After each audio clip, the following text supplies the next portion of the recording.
Welcome to INOvators, a series where we sit down with thought leaders in the healthcare technology space to talk about trends impacting the healthcare industry today. My name is Justine Giancola. I'm on the corporate communications team here at Inovalon, and joining me today is Pooja Ika, founder and CEO of eternalHealth.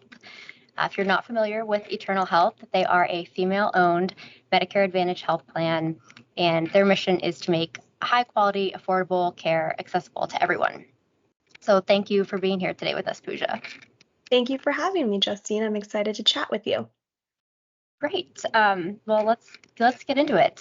So you graduated from Babson College, which is well known for its focus on fostering entrepreneurship. So tell us a little bit about, when did you commit to being an entrepreneur, and kind of walk us through those early days of taking eternalHealth from just an idea all the way to your first members. Yeah, so it's crazy to think that was now almost 3.5 years ago. But for me, as I was kind of going through Babson, I knew I wanted to stay in healthcare. My mother's a primary care physician, and my father is an entrepreneur on the technology side of healthcare, and I'd been surrounded by healthcare for as long as I could remember. And I really was passionate about providing care to people. So for a very long time, I thought I was going to follow in my mother's footsteps and be a doctor of some sort. I have so much respect for the physician community.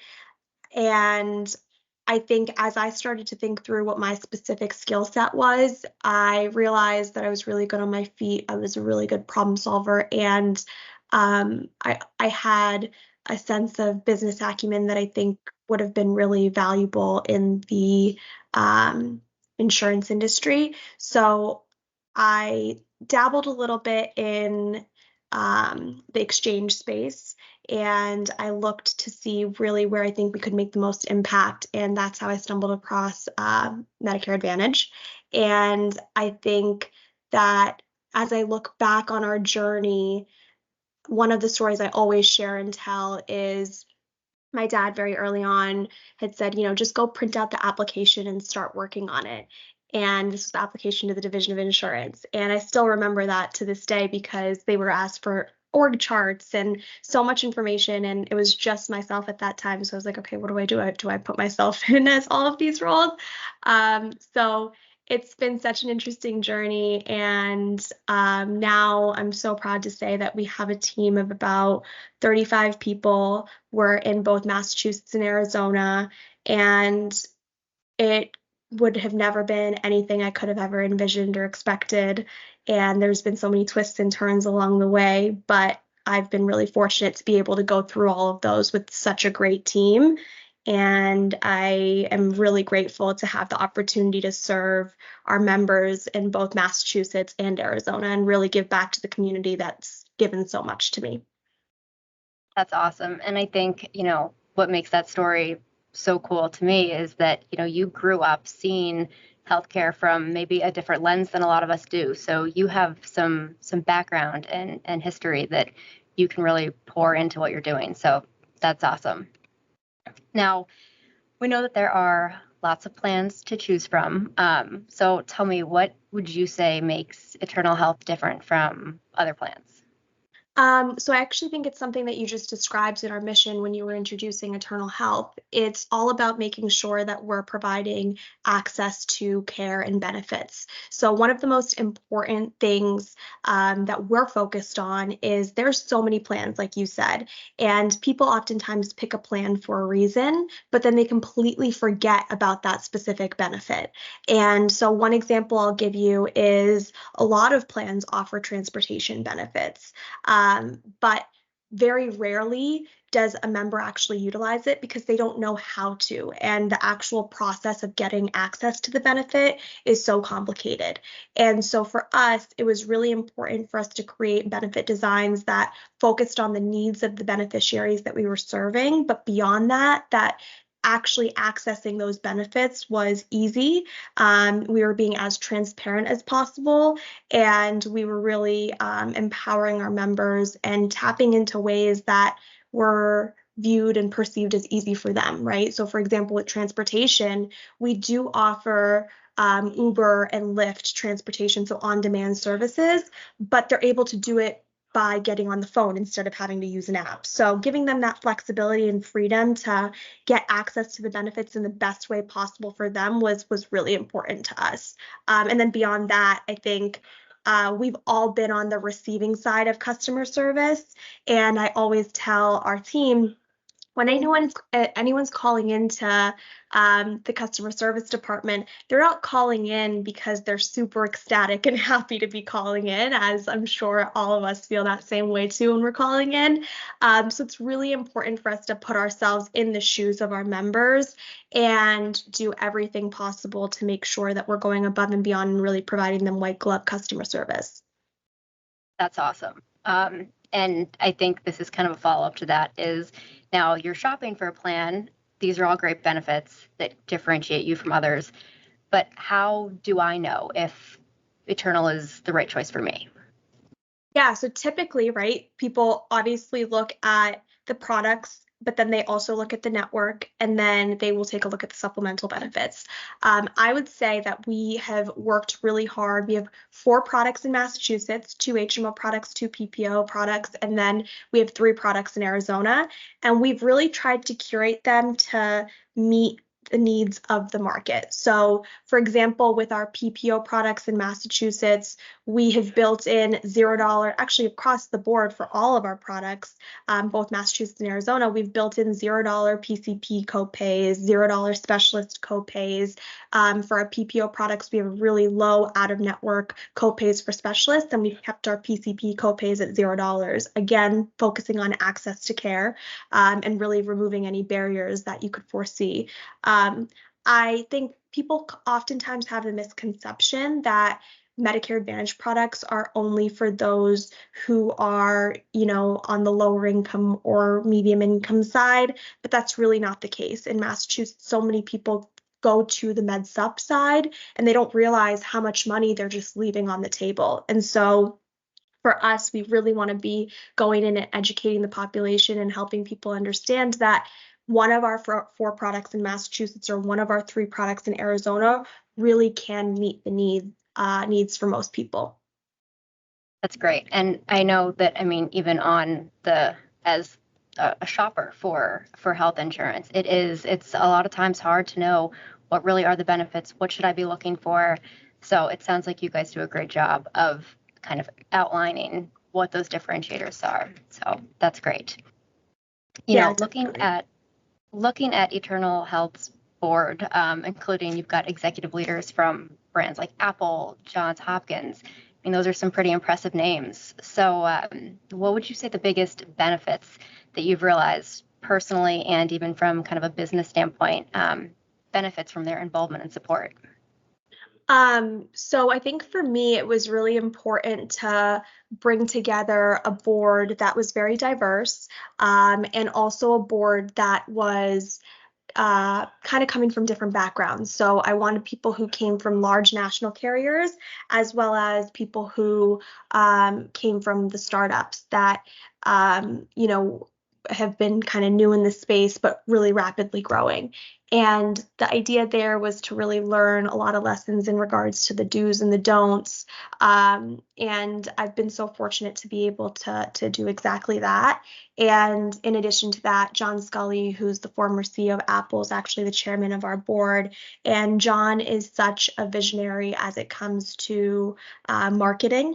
And so for us to be able to tap into his knowledge and get insight from him is something that I find to really be invaluable. For sure. And as someone who works in marketing, I can imagine that that is quite the benefit. So that's very cool. And, Apple, of course, being a tech company and seeing how healthcare is evolving, we're seeing it daily. Being tech first is really the norm in this space. So what does tech first mean to EternalHealth? So To Eternal Health, being tech first means that we are embracing technology, but we're not reinventing the wheel where it doesn't need to be reinvented. And so what I mean by that is for us, we leverage a cloud-based platform that embraces robotic process automation, machine learning, and artificial intelligence. And the technology really sits on our back end. So what it does is when you think about a health plan, there's 15 to 20 really siloed departments typically within a health plan. And all 15 to 20 of those departments leverage anywhere between 20 to 30 different technology vendors to be able to do their day-to-day operations at large corporations. And with our platform, we're actually able to reduce the need for a lot of those vendors, if not all, and we're able to replace it with this one kind of end-to-end cloud-based platform that sits across all of our departments. And so with that, we are not only able to see a significant reduction in the cost that's associated with actually working with all of those different vendors, but we're also able to see a reduced room for error, and we're also able to automate close to 2,000 to 3,000 functions. So all of that essentially means that we're able to reduce our admin costs significantly and take some of those savings and actually allocate them towards areas that really matter, like our members, our providers, partners, our brokers, so that we really can create a better ecosystem and landscape for the different stakeholders that we work with. And I think that truly backs up your mission of, we're trying to make this end user, the end person here who is receiving this care and who is looking for these plans, and taking that savings and putting it back into the community. So it's not just a mission that's written on paper. It's something that you guys are actively working towards. So that's very impressive. Definitely. And I think to your point, it's also super important for us to not push technology onto our members, like I was saying before, but to embrace it on the back end to drive efficiencies wherever we can. Absolutely. So pivoting a little bit, we are in the month of March, and it is Women's History Month. And I just really want to touch on the fact that you have accomplished quite a lot as a young woman, being a CEO and all. So I would love to know who was your biggest inspiration, or maybe a female mentor that helped you get to where you are now? I would say my biggest inspiration has and always will be my mother. My mother is a primary care physician at UMass, and she was able to balance work, being a mother, taking care of my grandparents, being the one individual that ended up also just taking care of my dad's entire side of the family. And she juggled so many balls while always being there for me as I was growing up as a kid. And to me, as I think about my future and what I want out of my life, I really would say that if I could even emulate half of what she does, I'd be doing a lot. So I learn, my kind of tenacity or my resilience from her. And she's always had a lot of grit, and she came to this country with very little and was able to make a really great life for herself and support herself. Along with my father, of course, but I do give my mother probably a little bit more credit. And I credit her for my love and passion for healthcare too. That's awesome. I, as someone who's very close to my mom, can certainly appreciate that answer. That's great. And kind of in that same vein, as a young female CEO, what are the biggest lessons that you have learned on this journey?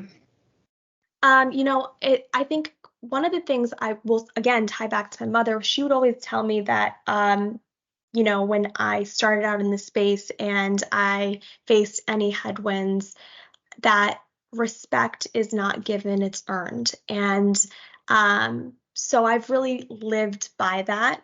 Any room I walk into, I know that respect or like the courtesy of being listened to isn't just going to be handed or given over to me, but that I have to be able to prove that I deserve a seat at the table. Now, whether that's appropriate or not, it's a different story, but it is the reality of the world that we live in to a certain degree. And so being able to go into any room and really voice your opinion and feel confident in what you're bringing to the table, I think has been my biggest lesson. And the other part of it too is finding ways to surround yourself with people who truly support you, support the mission and the vision, and really are able to kind of put their ego or whatever at the door, right? And that comes to me too. Like everyone has to be able to do that for it to truly work. And the reason I bring that up is because I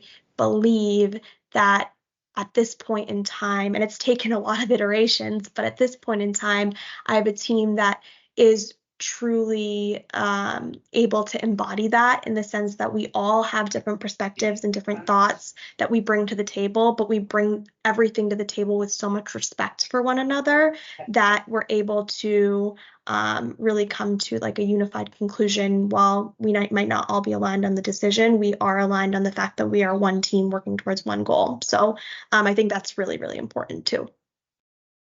And I think that this you may have kind of answered this question, but just giving you the opportunity, any other advice? I mean, we have our audience is broad watching this, but there are so many young women today who I know would aspire to your level of success. Any other advice that you would share, or tidbits that could help them? Yeah, I guess two things. One is I have a little cousin, her name is Priyanka, and I, growing up, didn't have a lot of people in media that looked like me, that I could look up to and say, wow, I could do the same thing. So the fight that you fight behind the scenes is most likely going to inspire somebody else. And so I always say to keep pushing forward, and nothing's impossible. It's just probably not possible the way you're thinking about it. But if you change your mindset, then it will be possible. And the second thing I would say too is that for me, it's always been really important to share your opinions, share your thoughts, and never be afraid of what other people would say or think about your opinions and thoughts. And so just to always be as open and honest and really follow through and listen to your heart. I guess those are my two things.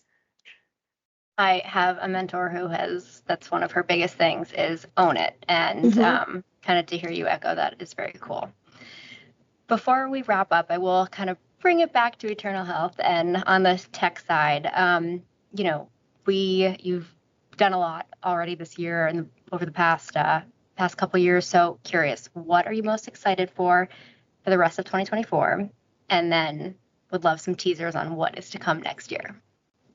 So for the rest of 2024, I'm really excited because most of the times everyone talks about change in the landscape and the fear of change. But for a smaller, newer organization like us that's really focused on being agile, I love change. I love the fact that the market and the landscape is going to be unpredictable next year, because that allows us to have a little bit of a more competitive edge. So I'm really looking forward to seeing what CMS does from a regulatory front, what other health plans do, and also working with my team to really strategize and structure our plan. And then as we look into 2025, I think, you can definitely see us expanding within our two states, but we definitely want to expand. And my biggest focus is really going to be strengthening and ramping up our provider network, and really doing as much as we possibly can to find the right provider partners and grow our network for our members. And then beyond that, I think with so many changes happening on the risk adjustment front and the STARS front, our goal is to continue to find partners like Inovalon to work with to really kind of strengthen our operational foundation and our backbone. But yeah, we're really excited for what's to come. And I think from a benefits position, our whole goal is to be able to ensure we're creating sustainable benefits. So you can definitely look to see that in 2025 too. Okay, well, that is awesome. Pooja, it has been wonderful talking with you today. I kind of wish I had more questions for you so we could keep the conversation going. But as our partnership with eternalHealth evolves, I'm sure we'll have far more to talk about. So I certainly look forward to speaking with you again. Thank you so much for being with us today. And to everybody viewing today, thank you so much for tuning in. And stay tuned for our next Innovator session. Thank Thanks, you so Pooja. much.